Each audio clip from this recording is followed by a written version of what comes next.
ಓಂ ಶಾಂತಿ. ಮಧುರಾತಿ ಮಧುರ ಶಿವ ಪರಮಾತ್ಮ ತಂದೆಯ ಮಧುರ ಮಹಾವಾಕ್ಯವನ್ನು ಕೇಳೋಣ. ಇಂದಿನ ಮುರಳಿಯ ದಿನಾಂಕವಾಗಿದೆ 12/1/2026. ಪ್ರಾತಃ ಮುರಳಿ ಬಾಪ್ತಾದ ಮಧುಬನ್. ಮಧುರ ಮಕ್ಕಳೇ, ನೀವು ಪಾವನ ಪ್ರಪಂಚದಲ್ಲಿ ಹೋಗಬೇಕಾಗಿದೆ. ಆದ್ದರಿಂದ ಕಾಮ ಮಹಾಶತ್ರುವಿನ ಮೇಲೆ ಜಯ ಗಳಿಸಬೇಕಾಗಿದೆ. ಕಾಮಜೀತ್ ಜಗಜ್ಜೀತರಾಗಬೇಕಾಗಿದೆ. ಪ್ರಶ್ನೆಯಾಗಿದೆ, ಪ್ರತಿಯೊಬ್ಬರು ತಮ್ಮ ಚಲನೆಯಿಂದ ಎಲ್ಲರಿಗೆ ಯಾವ ಸಾಕ್ಷಾತ್ಕಾರ ಮಾಡಿಸಬಹುದು? ಉತ್ತರ: ನಾನು ಹಂಸನಾಗಿದ್ದೇನೆಯೇ ಅಥವಾ ಕೊಕ್ಕರೆಯಾಗಿದ್ದೇನೆಯೇ? ಇದನ್ನು ಪ್ರತಿಯೊಬ್ಬರು ತಮ್ಮ ಚಲನೆಯಿಂದಲೇ ಎಲ್ಲರಿಗೆ ಸಾಕ್ಷಾತ್ಕಾರ ಮಾಡಿಸಬಹುದು. ಏಕೆಂದರೆ ಹಂಸಗಳು ಎಂದೂ ಯಾರಿಗೂ ದುಃಖ ಕೊಡುವುದಿಲ್ಲ. ಕೊಕ್ಕರೆಯು ದುಃಖ ಕೊಡುತ್ತದೆ, ಅದು ವಿಕಾರಿಯಾಗಿರುತ್ತದೆ. ನೀವು ಮಕ್ಕಳು ಈಗ ಕೊಕ್ಕರೆಯಿಂದ ಹಂಸಗಳಾಗಿದ್ದೀರಿ. ನೀವು ಪಾರಸ ಬುದ್ಧಿಯವರಾಗುವ ಮಕ್ಕಳ ಕರ್ತವ್ಯವು ಎಲ್ಲರನ್ನೂ ಪಾರಸ ಬುದ್ಧಿಯವರನ್ನಾಗಿ ಮಾಡುವುದಾಗಿದೆ. ಓಂ ಶಾಂತಿ. ಓಂ ಶಾಂತಿ ಎಂದು ಹೇಳಿದಾಗ ತಮ್ಮ ಸ್ವಧರ್ಮವು ನೆನಪಿಗೆ ಬರುತ್ತದೆ. ಮನೆಯ ನೆನಪು ಬರುತ್ತದೆ. ಆದರೆ ಮನೆಯಲ್ಲಿ ಕುಳಿತು ಬಿಡುವಂತಿಲ್ಲ. ತಂದೆಯ ಮಕ್ಕಳಾಗಿದ್ದೀರೆಂದ ಮೇಲೆ ಅವಶ್ಯವಾಗಿ ತಮ್ಮ ಸ್ವರ್ಗದ ನೆನಪನ್ನು ಮಾಡಬೇಕಾಗಿದೆ. ಅಂದಾಗ ಓಂ ಶಾಂತಿ ಎಂದು ಹೇಳುವುದರಿಂದ ಇಡೀ ಜ್ಞಾನವು ಬುದ್ಧಿಯಲ್ಲಿ ಬಂದು ಬಿಡುತ್ತದೆ. ನಾನಾತ್ಮ ಶಾಂತ ಸ್ವರೂಪನಾಗಿದ್ದೇನೆ. ಶಾಂತಿಯ ಸಾಗರ ತಂದೆಯ ಮಗುವಾಗಿದ್ದೇನೆ. ಯಾವ ತಂದೆಯು ಸ್ವರ್ಗದ ಸ್ಥಾಪನೆ ಮಾಡುತ್ತಾರೆಯೋ ಆ ತಂದೆಯೇ ನಮ್ಮನ್ನು ಪವಿತ್ರ ಶಾಂತ ಸ್ವರೂಪರನ್ನಾಗಿ ಮಾಡುತ್ತಾರೆ. ಮುಖ್ಯವಾದ ಮಾತು ಪವಿತ್ರತೆಯದಾಗಿದೆ. ಪ್ರಪಂಚವೇ ಪವಿತ್ರ ಮತ್ತು ಅಪವಿತ್ರವಾಗುತ್ತದೆ. ಪವಿತ್ರ ಪ್ರಪಂಚದಲ್ಲಿ ಯಾರೊಬ್ಬರೂ ವಿಕಾರಿಗಳು ಇರುವುದಿಲ್ಲ. ಅಪವಿತ್ರ ಪ್ರಪಂಚದಲ್ಲಿ ಪಂಚವಿಕಾರಗಳಿವೆ. ಆದ್ದರಿಂದ ವಿಕಾರಿ ಪ್ರಪಂಚವೆಂದು ಹೇಳಲಾಗುತ್ತದೆ.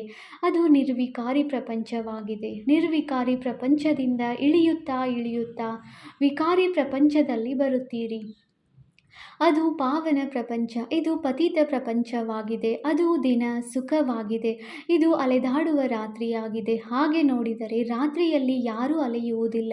ಆದರೆ ಭಕ್ತಿಗೆ ಅಲೆಯುವುದೆಂದು ಹೇಳಲಾಗುತ್ತದೆ. ನೀವು ಮಕ್ಕಳು ಇಲ್ಲಿಗೆ ಸದ್ಗತಿಯನ್ನು ಪಡೆಯಲು ಬಂದಿದ್ದೀರಿ. ನಿಮ್ಮ ಆತ್ಮದಲ್ಲಿ ಎಲ್ಲ ಪಾಪಗಳಿತ್ತು, ಪಂಚವಿಕಾರಗಳಿತ್ತು. ಅದರಲ್ಲಿಯೂ ಮುಖ್ಯವಾಗಿರುವುದು ಕಾಮವಿಕಾರವಾಗಿದೆ. ಇದರಿಂದಲೇ ಮನುಷ್ಯರು ಪಾಪಾತ್ಮರಾಗುತ್ತಾರೆ. ಇದಂತೂ ಪ್ರತಿಯೊಬ್ಬರಿಗೂ ಗೊತ್ತಿದೆ. ನಾವು ಪತಿತರಾಗಿದ್ದೇವೆ ಮತ್ತು ಪಾಪಾತ್ಮರೂ ಆಗಿದ್ದೇವೆ. ಒಂದು ಕಾಮವಿಕಾರದ ಕಾರಣ ಮತ್ತೆಲ್ಲ ಅರ್ಹತೆ ಹೊರಟು ಹೋಗುತ್ತವೆ. ಆದ್ದರಿಂದ ತಂದೆಯು ತಿಳಿಸುತ್ತಾರೆ, ಕಾಮವನ್ನು ಗೆದ್ದರೆ ನೀವು ಜಗಜ್ಜೀತ್ ಅರ್ಥಾತ್ ಹೊಸ ವಿಶ್ವದ ಮಾಲೀಕರಾಗುತ್ತೀರಿ. ಅಂದ ಮೇಲೆ ಆಂತರ್ಯದಲ್ಲಿ ಇಷ್ಟು ಖುಷಿ ಇರಬೇಕು. ಮನುಷ್ಯರು ಪತಿತರಾಗುವ ಕಾರಣ ಏನನ್ನೂ ತಿಳಿದುಕೊಳ್ಳುವುದಿಲ್ಲ. ತಂದೆಯು ತಿಳಿಸುತ್ತಾರೆ, ಯಾವುದೇ ವಿಕಾರವಿರಬಾರದು. ಮುಖ್ಯವಾಗಿರುವುದು ಕಾಮವಿಕಾರವಾಗಿದೆ. ಇದರ ಮೇಲೆ ಎಷ್ಟೊಂದು ಹೊಡೆದಾಟಗಳು ಆಗುತ್ತವೆ. ಮನೆ ಮನೆಯಲ್ಲಿ ಎಷ್ಟೊಂದು ಅಶಾಂತಿ, ಹಾಹಾಕಾರವಾಗಿ ಬಿಡುತ್ತದೆ. ಈ ಸಮಯದ ಪ್ರಪಂಚದಲ್ಲಿ ಹಾಹಾಕಾರ ಏಕೆ ಇದೆ? ಏಕೆಂದರೆ ಪಾಪಾತ್ಮರಿದ್ದಾರೆ. ವಿಕಾರಗಳ ಕಾರಣದಿಂದಲೇ ಅಸುರರೆಂದು ಹೇಳಲಾಗುತ್ತದೆ. ನೀವೀಗ ತಿಳಿದುಕೊಂಡಿದ್ದೀರಿ. ಈ ಸಮಯದ ಪ್ರಪಂಚದಲ್ಲಿ ಯಾವುದು ಕೆಲಸಕ್ಕೆ ಬರುವ ವಸ್ತುವಿಲ್ಲ. ಬಿದುರಿನ ಕಾಡಿಗೆ ಬೆಂಕಿ ಬೀಳುವುದಿದೆ. ಈ ಕಣ್ಣುಗಳಿಂದ ಏನೆಲ್ಲ ನೋಡುವಿರೋ ಎಲ್ಲದಕ್ಕೆ ಬೆಂಕಿ ಬೀಳುವುದು. ಆತ್ಮಕ್ಕೆ ಬೆಂಕಿ ಬೀಳುವುದಿಲ್ಲ. ಆತ್ಮವಂತೂ ಸದಾ ಇನ್ಶೋರ್ ವಿಮೆ ಆಗಿದೆ. ಸದಾ ಜೀವಿಸುತ್ತಿರುತ್ತದೆ.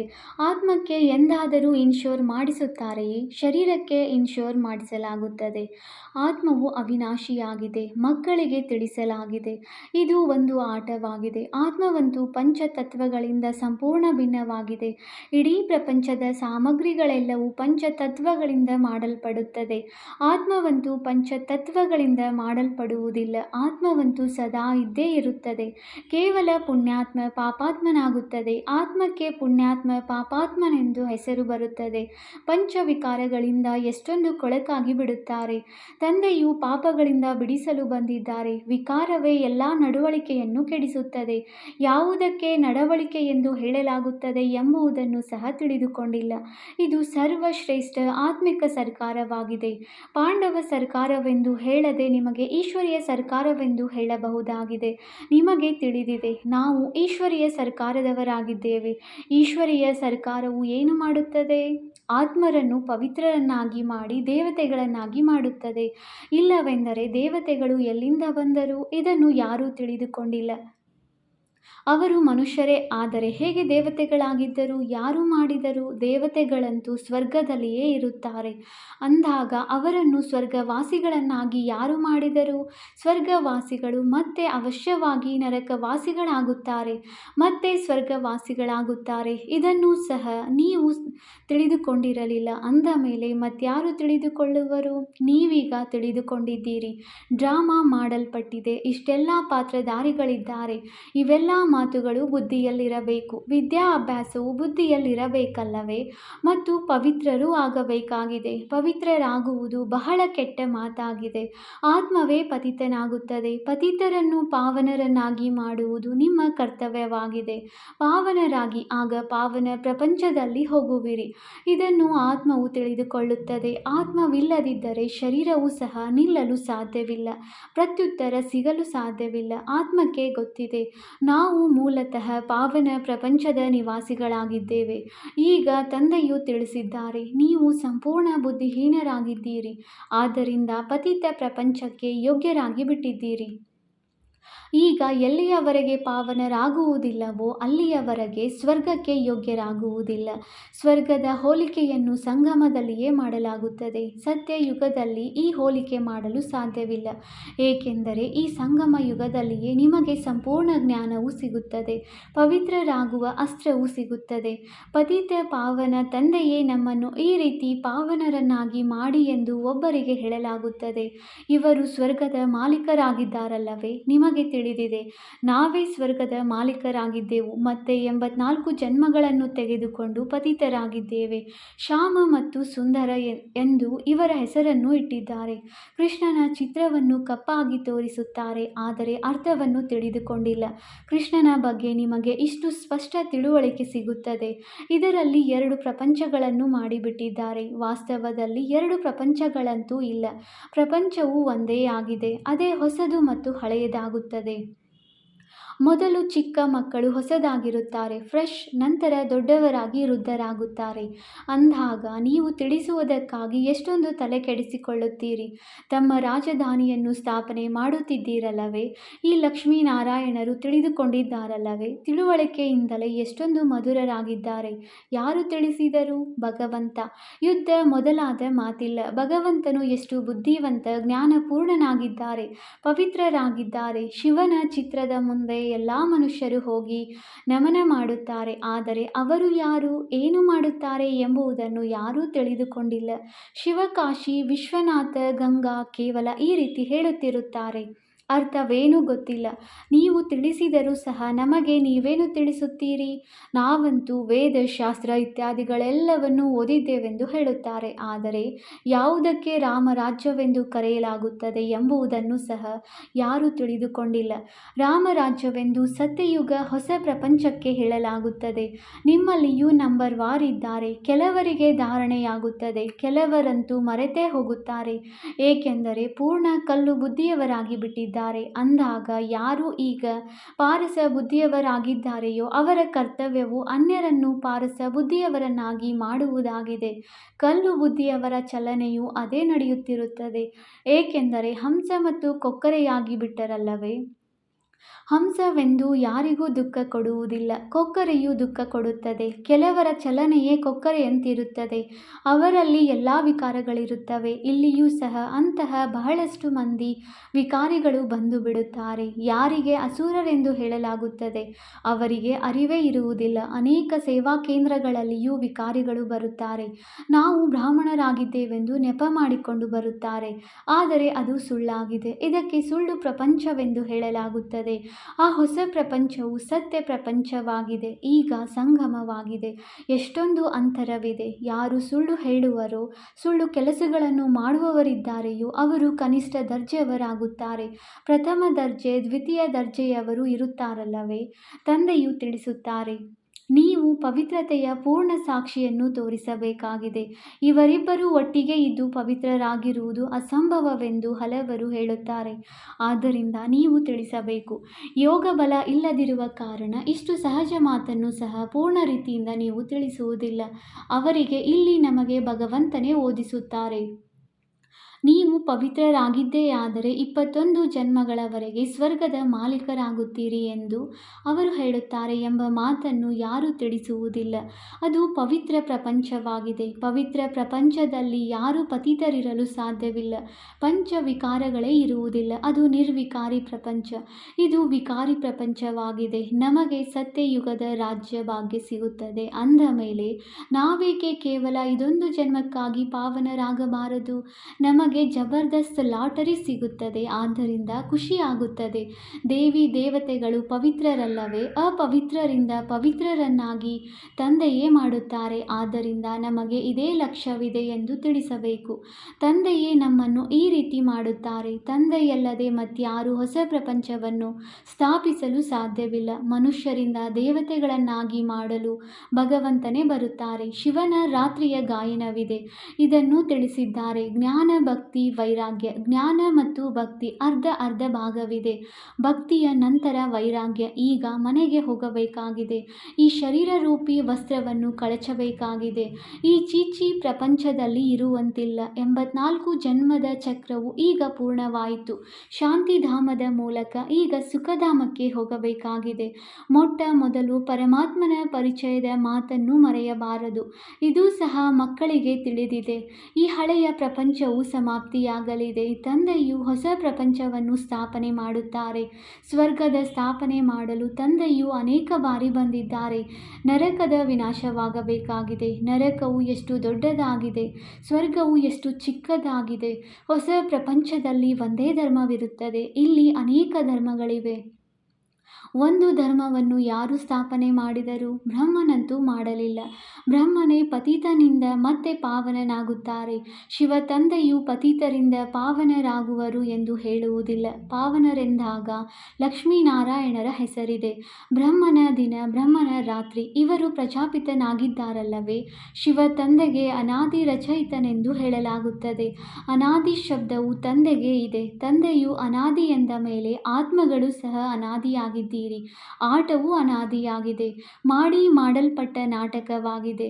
ಸ್ವ ಆತ್ಮಕ್ಕೆ ಸೃಷ್ಟಿ ಚಕ್ರದ ಆದಿ, ಮಧ್ಯ, ಅಂತ್ಯ, ಕಾಲಾವಧಿಯ ಜ್ಞಾನ ಸಿಗುತ್ತದೆ. ಇದನ್ನು ಯಾರು ಕೊಟ್ಟರು? ತಂದೆ. ನೀವು 21 ಜನ್ಮಗಳಿಗಾಗಿ ಧನಿಕರಾಗಿ ಬಿಡುತ್ತೀರಿ. ಮತ್ತೆ ರಾವಣ ರಾಜ್ಯದಲ್ಲಿ ನಿರ್ಧನಿಕರಾಗಿ ಬಿಡುತ್ತೀರಿ. ಇಲ್ಲಿಯೇ ನಡವಳಿಕೆಯು ಕೆಡುತ್ತದೆ. ವಿಕಾರಗಳು ಇವೆಯಲ್ಲವೇ? ಬಾಕಿ 2 ಪ್ರಪಂಚಗಳು ಯಾವುದೂ ಇರುವುದಿಲ್ಲ. ಸ್ವರ್ಗ, ನರಕ ಎಲ್ಲವೂ ಒಟ್ಟಿಗೆ ನಡೆಯುತ್ತದೆ ಎಂದು ಮನುಷ್ಯರು ತಿಳಿದುಕೊಳ್ಳುತ್ತಾರೆ. ಈಗ ನೀವು ಮಕ್ಕಳಿಗೆ ಎಷ್ಟು ಸ್ಪಷ್ಟವಾಗಿ ತಿಳಿಸಲಾಗುತ್ತದೆ. ಈಗ ನೀವು ಗುಪ್ತವಾಗಿದ್ದೀರಿ. ಶಾಸ್ತ್ರಗಳಲ್ಲಿ ಏನೇನು ಬರೆದು ಬಿಟ್ಟಿದ್ದಾರೆ. ಸೂತ್ರವೇ ಗಂಟಾಗಿ ಬಿಟ್ಟಿದೆ. ಅದನ್ನು ತಂದೆಯ ವಿನಃ ಮತ್ಯಾರೂ ಬಿಡಿಸಲು ಸಾಧ್ಯವಿಲ್ಲ. ನಾವು ಏನು ಪ್ರಯೋಜನಕ್ಕಿಲ್ಲ. ಬಂದು ಪಾವನರನ್ನಾಗಿ ಮಾಡಿ ನಮ್ಮ ಚಾರಿತ್ರ್ಯ ಸುಧಾರಣೆ ಮಾಡಿ ಎಂದು ತಂದೆಯನ್ನೇ ಕರೆಯುತ್ತಾರೆ. ಈಗ ನಿಮ್ಮ ಚಾರಿತ್ರ್ಯ ಸುಧಾರಣೆಯಾಗುತ್ತದೆ. ಕೆಲವರಂತೂ ಸುಧಾರಣೆಯಾಗುವ ಬದಲು ಇನ್ನೂ ಹಾಳಾಗುತ್ತಾರೆ. ಚಲನೆಯಿಂದಲೂ ಸಹ ಅರ್ಥವಾಗುತ್ತದೆ. ಇಂದು ಮಹಾರಥಿ ಹಂಸಗಳೆಂದು ಕರೆಸಿಕೊಳ್ಳುವವರು ನಾಳೆ ಕೊಕ್ಕರೆಯಾಗಿ ಬಿಡುತ್ತಾರೆ. ಇದರಲ್ಲಿ ತಡವಾಗುವುದಿಲ್ಲ. ಮಾಯೆಯೂ ಸಹ ಗುಪ್ತವಾಗಿದೆಯಲ್ಲವೇ? ಕ್ರೋಧವೇನೂ ಕಾಣುವುದಿಲ್ಲ. ಆದರೆ ಭೌಭೌವೆಂದು ಹೊರಗೆ ಬಂದಾಗ ಇವರಿಗೆ ಕೋಪ ಬಂದಿದೆ ಎಂದು ಅರ್ಥವಾಗುತ್ತದೆ. ಕೆಲವರು ಆಶ್ಚರ್ಯವಾಗಿ ಹೇಳಿ ನಡೆದು ಮತ್ತೆ ಹೊರಟು ಹೋಗುತ್ತಾರೆ. ಎಷ್ಟೊಂದು ಜನರು ಬೀಳುವರು, ಒಮ್ಮೆಲೇ ಕಲ್ಲಾಗಿ ಬಿಡುತ್ತಾರೆ. ಇಂದ್ರಪ್ರಸ್ಥದ ಮಾತಿದೆಯಲ್ಲವೇ? ನೋಡುತ್ತಿದ್ದಂತೆಯೇ ಅರ್ಥವಾಗಿ ಬಿಡುತ್ತದೆ. ಇಂಥವರು ಮತ್ತೆ ಸಭೆಯಲ್ಲಿ ಬರಬಾರದು. ಅಲ್ಪ ಸ್ವಲ್ಪ ಜ್ಞಾನವನ್ನು ಕೇಳಿದರೂ ಸಹ ಸ್ವರ್ಗದಲ್ಲಿ ಬಂದೇ ಬರುತ್ತಾರೆ. ಜ್ಞಾನದ ವಿನಾಶವಾಗಲು ಸಾಧ್ಯವಿಲ್ಲ. ಈಗ ತಂದೆಯು ತಿಳಿಸುತ್ತಾರೆ, ನೀವು ಪುರುಷಾರ್ಥ ಮಾಡಿ ಶ್ರೇಷ್ಠ ಪದವಿಯನ್ನು ಪಡೆಯಬೇಕಾಗಿದೆ. ಒಂದು ವೇಳೆ ವಿಕಾರದಲ್ಲಿ ಹೋದರೆ ಪದವಿ ಭ್ರಷ್ಟ ಮಾಡಿಕೊಳ್ಳುತ್ತೀರಿ. ಸೂರ್ಯವಂಶಿ ಚಂದ್ರವಂಶೀಯರಾಗುತ್ತೀರಿ. ನಂತರ ವೈಶ್ಯವಂಶಿ ಶೂದ್ರವಂಶೀಯರಾಗುತ್ತೀರಿ. ಈ ಚಕ್ರವು ಹೇಗೆ ಸುತ್ತುತ್ತದೆ ಎಂಬುದನ್ನು ನೀವು ತಿಳಿದುಕೊಂಡಿದ್ದೀರಿ. ಅವರಂತೂ ಕಲಿಯುಗದ ಆಯಸ್ಸನ್ನು 40,000 ವರ್ಷಗಳೆಂದು ಹೇಳಿಬಿಡುತ್ತಾರೆ. ಏಣಿಯನ್ನು ಕೆಳಗೆ ಇಳಿಯಲೇಬೇಕಾಗುತ್ತದೆಯಲ್ಲವೇ? 40,000 ವರ್ಷಗಳು ಇದ್ದಿದ್ದೇ ಆದರೆ ಜನಸಂಖ್ಯೆಯು ಇನ್ನೂ ಹೆಚ್ಚಾಗಿ ಬಿಡುವುದು. 5,000 ವರ್ಷಗಳಲ್ಲಿಯೇ ಇಷ್ಟೊಂದು ಜನಸಂಖ್ಯೆ ಇದೆ. ತಿನ್ನುವುದಕ್ಕೆ ಆಹಾರವೂ ಸಿಗುವುದಿಲ್ಲ. ಅಂದ ಮೇಲೆ ಇಷ್ಟು 1000 ವರ್ಷಗಳಲ್ಲಿ ಇನ್ನೆಷ್ಟು ವೃದ್ಧಿಯಾಗಿ ಬಿಡುತ್ತಿತ್ತು? ಅಂದಾಗ ತಂದೆಯು ಬಂದು ಧೈರ್ಯವನ್ನು ಕೊಡುತ್ತಾರೆ. ಪತಿತ ಮನುಷ್ಯರಂತೂ ಹೊಡೆದಾಡಲೇಬೇಕಾಗುತ್ತದೆ. ಮಾಡಬೇಕಾಗಿದೆ. ಅವರ ಬುದ್ಧಿಯು ಇತ್ತ ಕಡೆಗೆ ಬರಲು ಸಾಧ್ಯವಿಲ್ಲ. ಈಗ ನಿಮ್ಮ ಬುದ್ಧಿಯು ನೋಡಿ ಎಷ್ಟು ಬದಲಾಗುತ್ತಿದೆ. ಆದರೂ ಸಹ ಮಾಯೆಯು ಅವಶ್ಯವಾಗಿ ಮೋಸಗೊಳಿಸುತ್ತದೆ. ಇಚ್ಛಾ ಮಾತ್ರಂ ಅವಿದ್ಯಾ. ಯಾವುದೇ ಇಚ್ಛೆ ಬಂದಿತೆಂದರೆ ಅವರು ಸಮಾಪ್ತಿ ಅರ್ಥಾತ್ ಕನಿಷ್ಠರಾಗಿ ಬಿಡುತ್ತಾರೆ. ಒಳ್ಳೊಳ್ಳೆಯ ಮಹಾರಥಿಗಳಿಗೂ ಸಹ ಮಾಯೆಯು ಯಾವುದಾದರೊಂದು ಪ್ರಕಾರದಿಂದ ಕೆಲವೊಮ್ಮೆ ಮೋಸ ಮಾಡುತ್ತಿರುತ್ತದೆ. ಅಂಥವರು ಮತ್ತೆ ಹೃದಯವನ್ನೇರಲು ಸಾಧ್ಯವಿಲ್ಲ. ಹೇಗೆ ಲೌಕಿಕ ತಂದೆ ತಾಯಿಯ ಹೃದಯವನ್ನೇರುವುದಿಲ್ಲ.